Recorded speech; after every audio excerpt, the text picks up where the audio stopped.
इस वीडियो को लाइक करें, हमारे चैनल को सब्सक्राइब कर बेल आइकन जरूर प्रेस करें। हम इसे उल्टे काम करे थे जिनका कोई सर न पैर।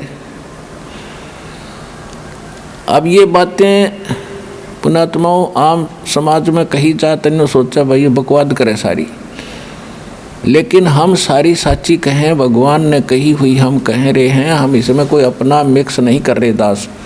परमात्मा ने जो विधान लिखा आपको वो संविधान पढ़कर सुना रहा हूँ। ऐसी गलती करोगे ये सज़ा, ऐसी गलती करोगे ये सज़ा, ऐसा करोगे ये बेनिफिट आपको मिलेगा, ये गॉड गिवन है। दुर्गा ध्यान पड़े तिस बगरम ता संगति डूबे सब नगरम।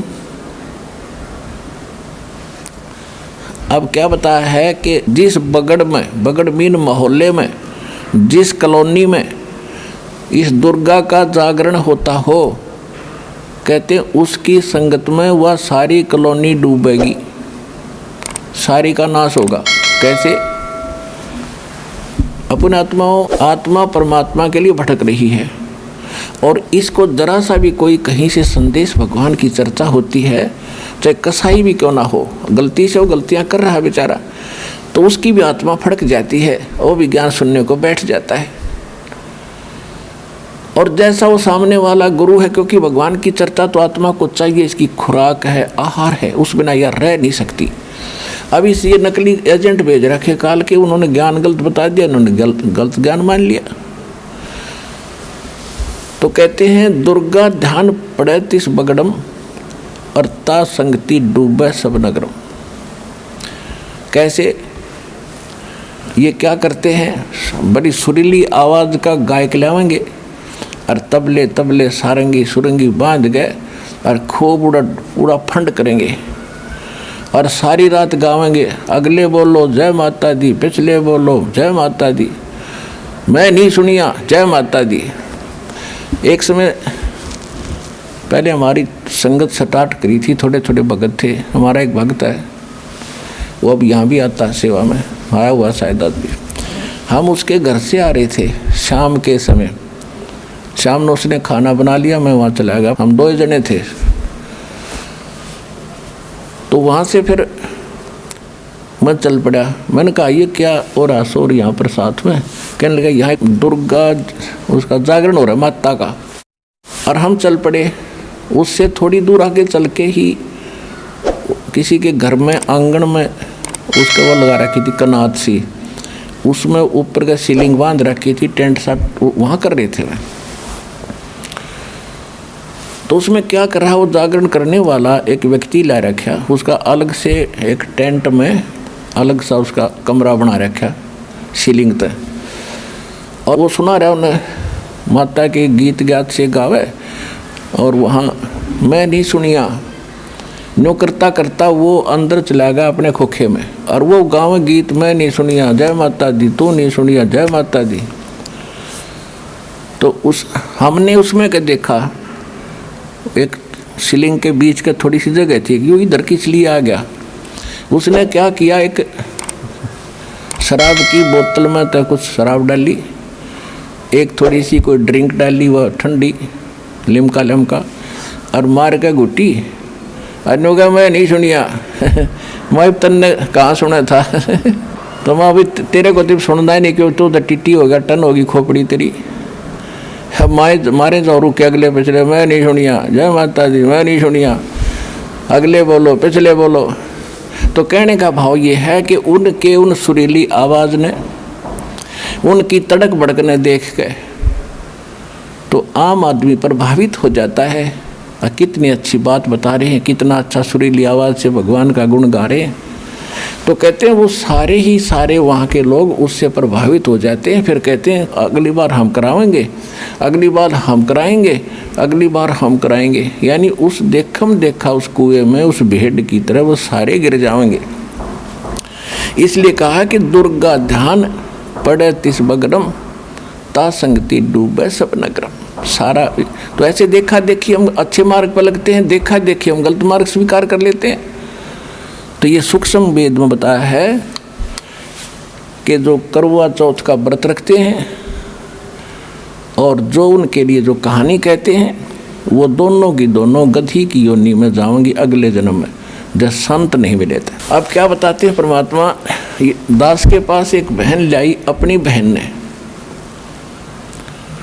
हमारा नाम ले रखा था, उस लड़की ने वो अपनी बहन को लाई, उसने किसी और संत से नाम ले रखा था। और उसके साथ साथ जैसे अन्य संतों के जितने ये पुजारी हैं, भक्त हैं, वो तो गुरु है ही है, पर क्रिया सारी वही करते हैं जो आम समाज कर रहा होता है। वह बहनें व्रत भी रखती थी।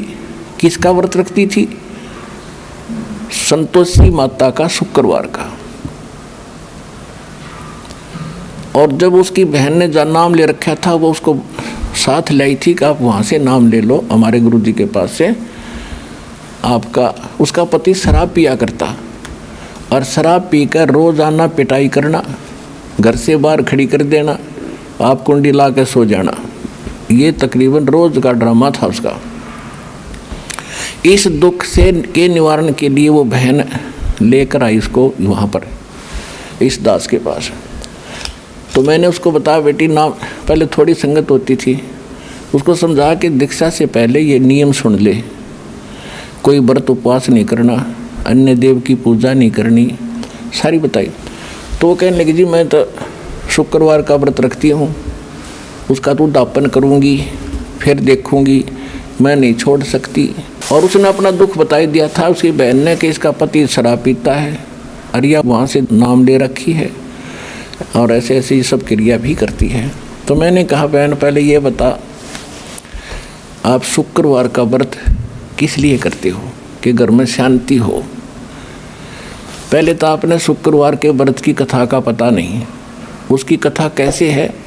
एक बहन का पति किसी अपने रोजगार के लिए दूर देश गया था, और वो काफ़ी समय तक वापस नहीं लौटा। तो उस बहन को संतोषी माता दिखाई दी, और उसने कहा कि बहन तू क्यों दुखी है बेटी, तू मेरे 16 शुक्रवार के व्रत कर, तेरा पति घर आ जाएगा। उसने 16 शुक्रवार के व्रत किए, और 16वां शुक्रवार के दिन उसका पति उसके घर आ गया। उसको बड़ी खुशी हुई, फूली नहीं समाई। ये कथा इसकी।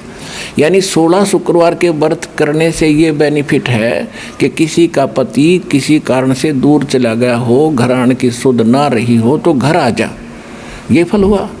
और तेरा पति रोज आवे, रोज कुटे तने तो भी व्रत राख रही, फूटे वाग चले। तो तेने तो शुक्रवार का व्रत कदे नहीं रखना चाहिए कि 1-2 दिन ना हो तो बढ़िया।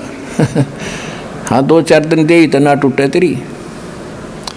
तो पुण्यात्माओं, बगैर ज्ञान के हमारी ऐसे बिरान माटी दुर्गति कर रखी नकली संतों ने। अपने आत्माओं, अब धर्मदास जी क्या कहते हैं कि महाराज जी आपकी सारी बातें ठीक सी तो नहीं लग रही मुझे, क्योंकि पहली बार मैं सुन रहा हूँ। और फिर अपना जो पुराना रंग था वो फिर बताता है कि त्रिदेवन की महिमा अपारम, ये हैं सर्वलोक करतारम, सुन जिंदा क्यों बात बनावे, झूठी कहानी मोहे सुनावे। मैं ना मानूं बात तुम्हारी, मैं सेवत हूँ विष्णुनाथ मुरारी, शंकर गौरी गणेश पूजाऊं, इनकी सेवा सदा चतलाऊं। अब प्रश्न किया धर्मदास जी ने कि हे परमात्मा, हे गुरु जी, हे महाराज जी, आप कहते हो कि ब्रह्मा विष्णु महेश में कोई शक्ति नहीं, विष्णु जी में कोई पावर नहीं, भगवान श्री कृष्ण इज विष्णु, श्री कृष्ण जी विष्णु ही हैं। और वो राजा मोर ध्वज के घर गए थे, और तामर ध्वज उसके पुत्र को आरे से चीर के वो डेड हो गया था, और दोबारा से उसको वो 2 फाड़ कर दिया, दोबारा से उसका शरीर भी ठीक कर दिया, उसको जीवन दान दे दिया। भगवान मेरे गले में उतरती नहीं आपकी यह बात कि इनमें कोई शक्ति नहीं। परमात्मा ने कहा, मैं ये नहीं कहता कि इनमें कोई शक्ति नहीं, आप जो भूल कर रहे हो मैं वो समझाना चाहता हूँ। आप एक स्टेट के मंत्री को, प्रांत के मंत्री को आप प्रधानमंत्री कह रहे हो, मैं आपकी ये भूल मिटाना चाहता हूँ। ये एक स्टेट में, एक ब्रह्मांड में, एक विभाग के मंत्री हैं, और ये नहीं कहा जा सकता कि एक स्टेट के मंत्री में, प्रांत के मंत्री में कोई शक्ति नहीं, लेकिन जो प्रधानमंत्री में शक्ति है वह इसमें नहीं है। एक मोटी सी बात दास आपको समझा रहा है, उनकी वार्ता के माध्यम से, जो भगवान ने उनको बताया। तो कैसे? तो परमात्मा ने कहा कि मैं ये नहीं कहता कि इनमें शक्ति नहीं है, लेकिन ये आपके संस्कार को नहीं चेंज कर सकते, आपकी उम्र नहीं बढ़ा सकते, आपके रोग का नाश नहीं कर सकते, जो आपकी किस्मत में लिखा है। आपको जो हानि होनी है उसको चेंज नहीं कर सकते, इनमें पावर नहीं है। कैसे? जैसे यही श्री कृष्ण जी पांडवों और कौरवों का जो महाभारत युद्ध हुआ, अभिमन्यु सुभद्रा पुत्र, सुभद्रा श्री कृष्ण जी की बहन यानी श्री कृष्ण जी का सगा भांजा, और युद्ध में मारा गया चक्रव्यूह में। श्री कृष्ण रोए, सारे पांडवों का कुणबा रोए और सुभद्रा रोए। तो श्री कृष्ण जी ने क्यों ना जीवित किया हो अभिमन्यु? वहाँ तो जरूरत थी उसकी, युद्ध का समय था, दो आदमी एक एक से बन रहे थे, और वहाँ भी मतलब जाकर कटवा दिया मोरध्वज का लड़का ताम्रध्वज, वहाँ जीवित कर दिया। यहाँ क्यों ना जीवित किया उसने? अब हमारी तो इतनी बुद्धि थी, बस फ्यूज हंसन लग गया। हाँ, बात तो आपकी सच्ची है जी, यो क्यों ना जी? आप बताओ फिर। परमात्मा बोले सुन ले, वहाँ तो ताम्रध्वज की आयु शेष थी, वो तो ये छोटे मोटे ये भी कर देते हैं। जैसे गोरखनाथ जी ने अपने गुरु मच्छिंद्र नाथ का उसका शरीर फूंक दिया गया था, अस्थियां शेष थी, उन अस्थियों को अपने मंत्र से अपनी शक्ति से शरीर बना दिया, और उस आत्मा को वापस मच्छिंद्र नाथ की आत्मा वापस प्रवेश कर दी शरीर में, क्योंकि उसकी आयु शेष थी, वो वैसे भटक रहा था प्राणी, लेकिन आयु नहीं बढ़ा सकते ये।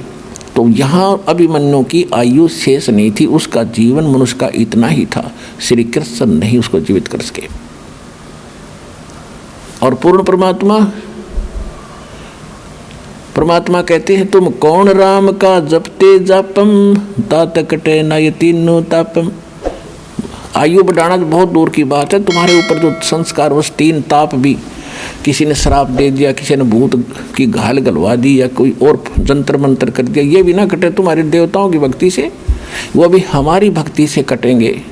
सतगुरु जो चावे सो कर ही, 14 कोट दूत जम डर ही, ऊत भूत जम त्रास निवारे, चित्रगुप्त के कागज पाड़े। तो ये परमात्मा समर्थ है, यही सब 3 ताप का भी नाश करते हैं। और तुम जिन भगवानों की भक्ति करते हो उनसे तुम्हारे 3 ताप भी नहीं कट सकते। अब जब परमात्मा ने देखा कि यो फिर काल के वश है अभी, उस समय परमात्मा फिर अंतर्ध्यान हो गए। ऐसे परमात्मा 5-6 बार धर्मदास जी के साथ आँख में चौनी करी, उसकी बुद्धि को सेट करने के लिए। जब परमात्मा वहाँ से चले गए तो क्या हुआ उसके साथ? तावा रोवत धर्मनि नागर, तावा रोवत धर्मनि नागर, कहाँ गए मेरे सुख के सागर। तावा लीन भये निर्वाणी, मगन रूप साहेब सैलानी। तावा रोवत धर्मनि नागर, कहाँ गए मेरे सुख के सागर। अधिक वियोग हुआ हमसे ती, जैसे निर्धन की लुट जा खेती। कल्प करे और मन में रोवे, 10 दिशा को वो मग जोवे। अब क्या बताते हैं?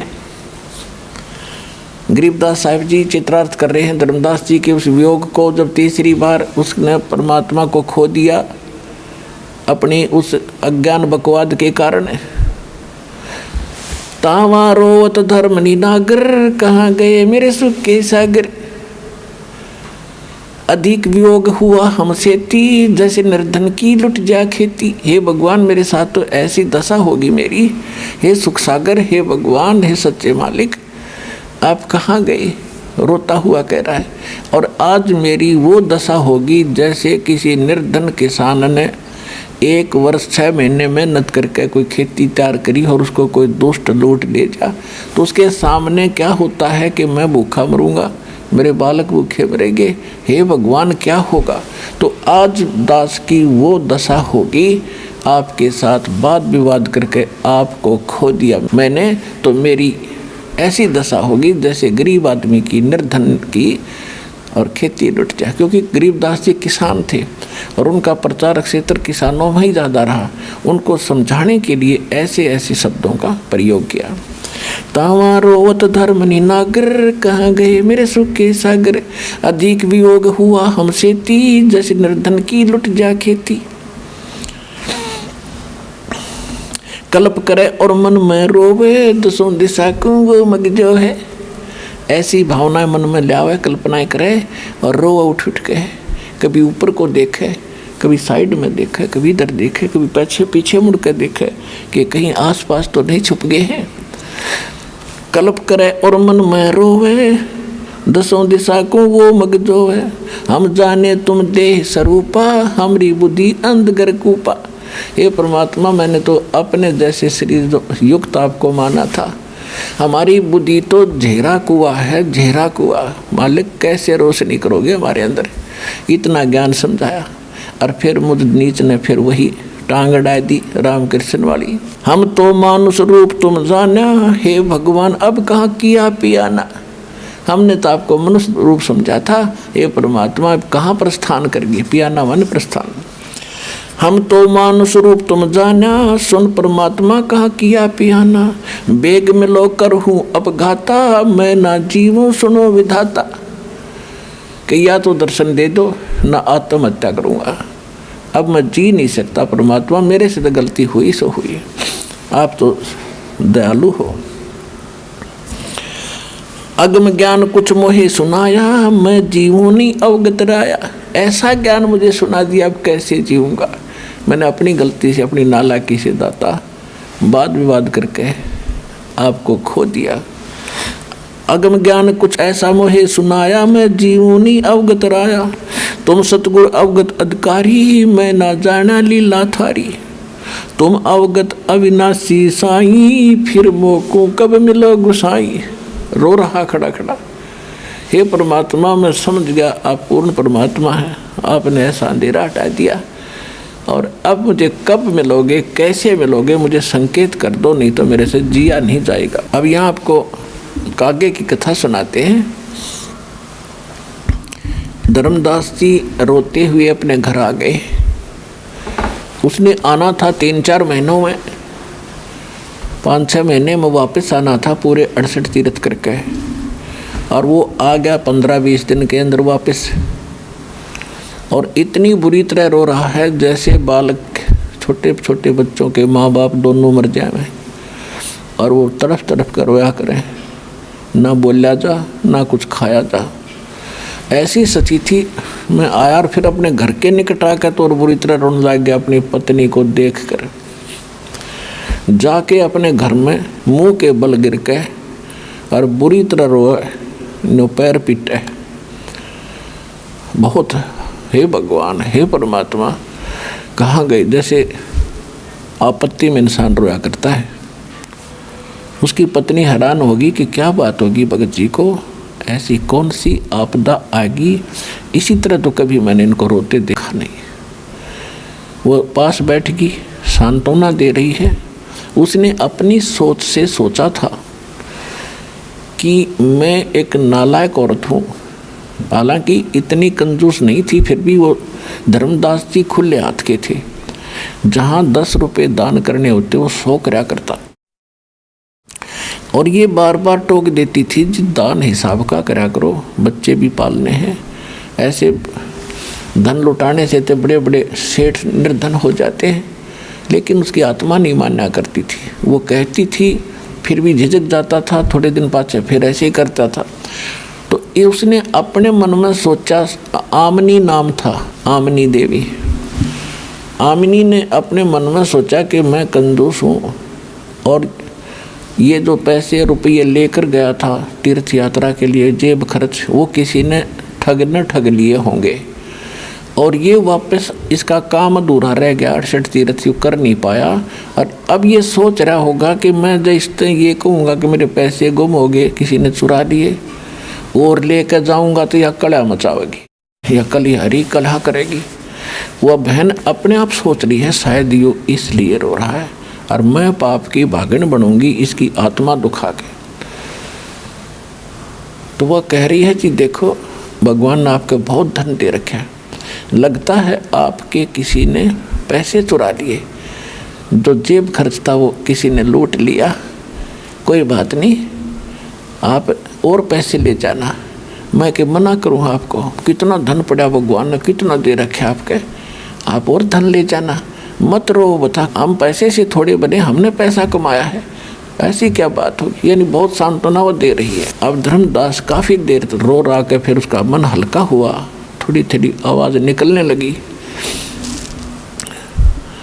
तब उसने कहा कि आमनी यदि मेरा भौतिक धन समाप्त हो जाता तो मैं फिर ले जाता, तो दो कह लेती तो भी लेकर जाता मैं, लेकिन आज जो धन मैंने खो दिया अब वो मुझे मिला नहीं और धर्मदास जीव नहीं, मेरी तो जीवन अब ऐसे ही खत्म होगा।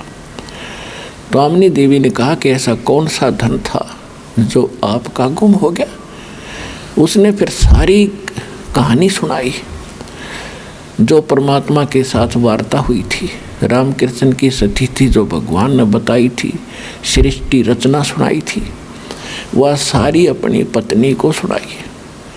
अब उसकी पत्नी बहुत ज़्यादा माइंडेड दिमाग वाली थी, कहने लगी सेठ जी रामकृष्ण के बारे में भी हमने सुना था, इनसे अपनी कौन सी रिलेशनशिप थी, ये कौन से रिश्तेदार थे, और इससे बड़ी आप कथा और ऐसा सच्चा ज्ञान और भगवान और ऐसी ऐसी बात भगवान बिना बता सकता है।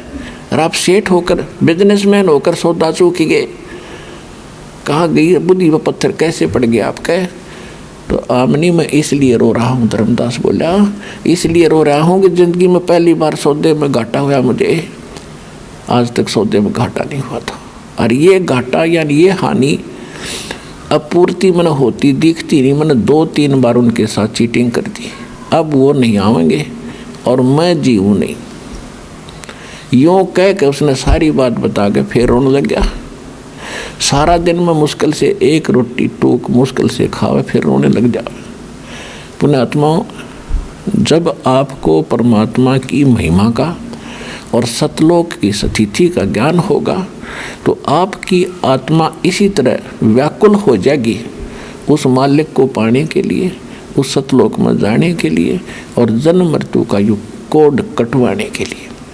उसके समझ में आ गई थी भगवान साथ रहे, इतनी बार भगवान मिले उसको और कितनी देर समझाया बैठा बैठा के। अपने आत्माओं जिस मालिक के नाम लेते हैं आंसू उछल पड़ती हैं और वो परमात्मा साथ बैठा और फिर वो खो जा तो उस दशा हो जाती है उस पुण्यात्मा की, जैसे सर्प की मणि छीन ली जाती है, वो फड़ पटक कर मर जाता है, वो जी नहीं सकता। तो वो दशा होगी उस प्यारी आत्मा की। और विचार करो पुण्यात्मा वो कितनी लाडली आत्मा थी भगवान की, जिनके पीछे पीछे भटक रहा था, वो धक्के दे धिक्कारे और फिर जा खड़ा हो। तो ये आपका पिता है, आज आपके साथ भी ऐसा ही है। यहाँ फार्मूला दूसरा पढ़ाया उसने, आपके घर संदेश भेज दिया, टीवी से के माध्यम से संदेश भेज दिया, ज्ञान गंगा पुस्तक भेज दी या कोई भगत भेज के आपकी आंख खोल कर यहाँ लाए हैं। वैसे नहीं आ सकते आप।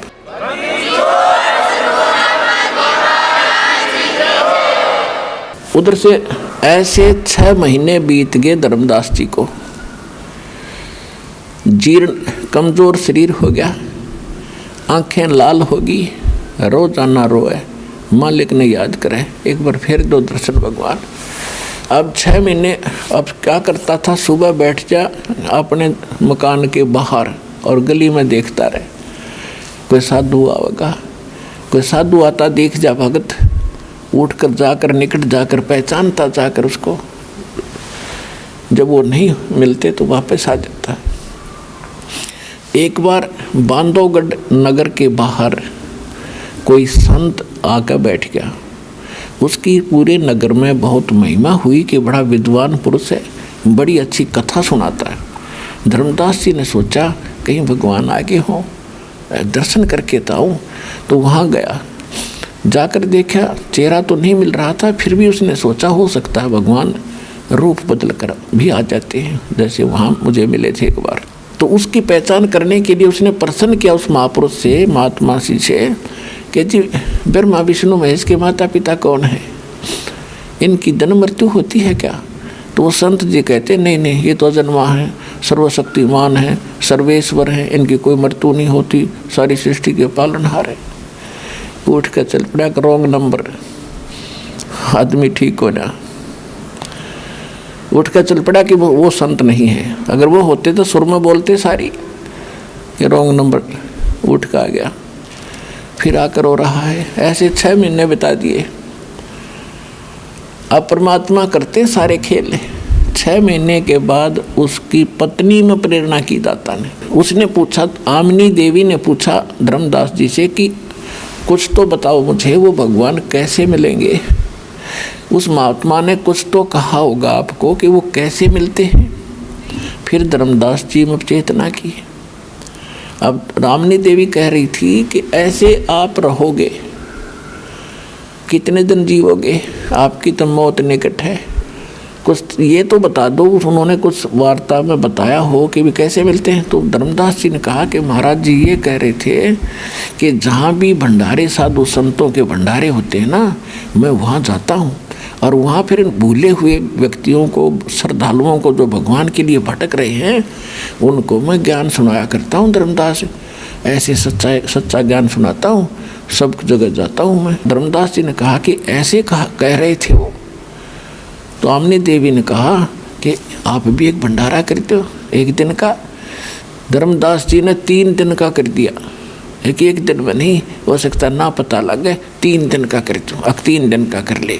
वह बोली कर ले 3 दिन का, क्यों उसको दिखा था कि वो मरेगा ना, तो वह कुछ कर देती कंजूसी। 3 दिन का भंडारा कर दिया, सब जगह चिट्ठी भिजवा दी, दिन निर्धारित कर दिया। साधु संतों के डेरों में तो सैकड़ों की संख्या में भगत आने लगे। अब पहले दिन सारा दिन देखता रहा बैठा बैठा, नहीं आए वो महात्मा। दूसरे दिन भी देखता रहा, नहीं आए। और तीसरे दिन जब दोपहर होगी तब धर्मदास जी ने देखा नहीं आए। तो फाइनल फैसला कर लिया कि ये फाइनल फार्मूला था आपको पाने का, और आज जो नहीं मिले दाता, अब जिया नहीं जा सकता इस तरह, और आगे जीवन नहीं संघर्ष कर सकता। आज शाम ने आत्मघात करूँगा, आत्महत्या करूँगा, ये पीछा छुटवाऊँगा। ऐसे ना जिया जाता है ना मरा जाता। जब हृदय में उसने फाइनल फैसला कर लिया तो वो को दूर थोड़ा ही है। क्या देखा, दोपहर के बाद एक कदम का पेड़ था, जहाँ वो भंडारा कर रहा था अपनी गली में, अपने आंगन में, उसी में एक 150 फुट की दूरी पर एक कदम का पेड़ था। उस कदम के पेड़ के नीचे उसी जिंदा वाले महात्मा के रूप में भगवान आकर विराजमान हो गए। अब धर्मदास जी तो इधर उधर देख ही रहा था, कभी उन महात्माओं में देख रहा था जो खाना खा रहे थे, साधु संत भगत, कभी इधर उधर देख रहा था, कभी आसमान में। तो उसकी ध्यान पड़ा, ऐसे ध्यान पड़ा तो वो बैठे भगवान। दौड़े दौड़े गए और सामने नो देख कर उनके चेहरे को चरणों में गिर गए, बुरी तरह लपट गए नो सीने से, गले के चपट गए। हे भगवान, माफ़ कर दो पापी को, दाता दया करो मुझ नीच पे, मुझसे भारी गलती बन गई। हे परमात्मा, अब जो कहोगे सारी सुनूंगा, सारी मानूंगा, मेरे से बहुत भूल बन गई, मैं नीच आत्मा हूँ। तो परमात्मा ने कहा, धर्मदास ऐसे कर, इन सभी महात्माओं ने विदा कर तू, फिर बतलावेंगे बात में, इन चलते करें, और मेरे बारे में बताइए मत इन्होंने। क्योंकि परमात्मा को पता था कि सब भ्रमित हैं, ये सब अपने आप को संत मानते हैं। अगर इनके सामने मैं धर्मदास जी से डिस्कस करूंगा तो बीच में 6 टांग अड़ावेंगे और इसको और भ्रमित कर देंगे, हमारे बीच में उल्टी सुल्टी बात अड़ा के। इसलिए कहा कि तू इनने फटाफट फारिग करे। उन्होंने 5 मिनट में करे, भंडारा बंद, मैंने जो पाना था वो पा लिया। और उनको कह रहे हैं, परमात्मा आप जाइए मत, हे मालिक आप जाना नहीं। एक बार उधर देख रहे हैं, उधर से उनको विदा कर रहे हैं, उधर देख रहे हैं, उनको विदा कर रहे हैं। परमात्मा बोला, मैं चिंता ना कर, मैं यही हूँ, जाऊँगा नहीं, अब तो तेरे लिए आया ही हूँ। तो सुन को विदा करके घर लेके गया। परमात्मा को अपनी पत्नी से कहा कि आमनी देवी आ जा, आज मेरा खोया धन पा गया। परमात्मा को बैठा दिया, दोनों एक एक पैर पकड़ के बुरी तरह रो रहे हैं भगवान की पुण्यात्माओं। हमें इस बात से रोना आ रहा है कि वो हमें खोज रहा है, हम उसे दूर भाग रहे हैं और हम उसको इतना ज्ञान सुनकर भी नहीं पहचान पा रहे हैं। किसे फूट के भाग हमारे, कैसा ज्ञान से रंग दिया नकली गुरुओं ने, काल के दूतों ने। अब उस समय जो उनकी स्थिति थी दोनों की, सामने भगवान बैठे और दो प्यारी आत्मा बैठी, दोनों एक एक पैर पकड़ कर रो रहे। आमनी देवी ने कहा कि महाराज आपका भगत बहुत नरम आत्मा के हैं, आपने इनकी इतनी परीक्षा नहीं लेनी चाहिए थी। ये तो मैं रह रह कर इसको सांत्वना दिला रही थी, नहीं तो भगवान ये मर जाते आपके वियोग में। परमात्मा बोले बेटा मुझे मालूम था और ये इसको कष्ट देना, इतना वियोग देना जरूरी था, क्योंकि पहले ये काल का एजेंट बन रहा था। इतना ज्ञान समझाया, प्रत्येक प्रमाण बताए, एक बार मान ले 10 मिनट बाद से फिर गिरगिट की तरह रंग बदल जा। इसमें काल प्रवेश करे था बेटी, और इसको 6 महीने तक मैंने अब गर्म किया है, जैसे गर्म लोहा करके और फिर उस पर चोट मारी जावे तो जो औजार बनाना चाहता है कारीगर बना सकता है। और ठंडे लोहे पर कितना घन कूट लो कुछ नहीं बने, वो टेढ़ा मेढ़ा हो सके। तो बेटी यो लोहा ठंडा था, इसको 6 महीने मैंने ताव दिया इसके, ईब यू इतना गर्म हो गया, जो मैं चोट मारूंगा इसकी सारी ठीक लगेंगी, यू सारी बात मानेगा ना, तो मैं मरण थोड़ा ही दूँ था इसके। कहते हैं गुरु कुम्हार से कुंभ है, घट घट काटे खोट, अंदर हाथ सहारा दे के जब ऊपर मारे चोट। गुरु तो कुम्हार की तरह है, जैसे कुम्हार कितना कच्चा मटका होता है मिट्टी का, पतली सी लेयर होती है मटके की, उसके नीचे एक कपड़ा सा ला के नीचे हाथ देकर ऊपर पट पट पट करता ताकि उसको बिल्कुल करेक्ट कर दे। जब थोड़ा सा भी निशान रह जाना गड्ढा, कोई ना लेता उस मटके में। तो परमात्मा कहते हैं गुरु कुम्हार से कुंभ है और घट घट का खोट, अंदर हाथ सहारा देकर जब ऊपर मारे चोट ना तार पार लिखट जा। कुमार के हाथ की चोट डट्टा, नीचे सहारा ना होता है। तो मालिक कह रहे थे कि जो गुरुजी आपको खुरकाते धमकाते हैं वो आपको इस तरह आपके खोट निकाल रहे हैं जैसे कुम्हार कच्चे घड़े का निकालता है। तो मैंने इसका पल पल में साथ रहा और इसको अब गर्म किया। फिर उन दोनों ने दीक्षा ली। कुछ दिनों के बाद फिर आए दाता, संभालते रहते थे, कथा सुनाई, 2-4 दिन रुक के। तो धर्मदास जी ने कहा कि महाराज आप रहते कहाँ हो? तब तक तो उसने ये प्रश्न भी ना पूछा था, आप यहाँ पृथ्वी पर कहाँ रहते हो? वैसे तो परमात्मा ने बताया कि मेरा मूल स्थान तो सतलोक है, सचखंड है, और वर्तमान में मैं काशी बनारस में और कबीर नाम से दुल्हा हूँ मैं, कबीर नाम है वहाँ मेरा, और वहाँ रह रहा हूँ, कपड़ा बुनता हूँ और लोगों को संदेश भी देता हूँ, वहाँ रहता हूँ। अब जब धानक दुल्हा सुना, उसके मन में फिर थोड़ा सा दोष पैदा हुआ कि भगवान सुधर जाति में थोड़ा हो सकता है। तो उसने क्या कहा, भगवान ऐसा है ना, आपका वो स्थान दिखाओ जहाँ आप ऊपर रहते हो, वो कैसा स्थान है, वहाँ कैसे लोग और भी बताते हो, प्राणी रहते हैं, आप हमारे भाई बहन रहते हैं, मैं वो देखना चाहता हूँ। परमात्मा बोले भाई देखो, जो मैं क्रिया बताता हूँ तो भक्ति करता रहे, जब तेरा शरीर पूरा होगा, समय पूरा होते ही इस भक्ति की शक्ति से तू वहाँ चला जाएगा। जो मैं बता रहा हूँ सच्ची मान। फिर भी नहीं माना कि ऐसा है ना जी, एक बार देख लूँगा तो मेरी आत्मा खुश हो जाएगी। आप जो कह रहे हो वो तो सच्ची है ही, पर मैं देख लूँ जब मान। तो पुण्यात्मा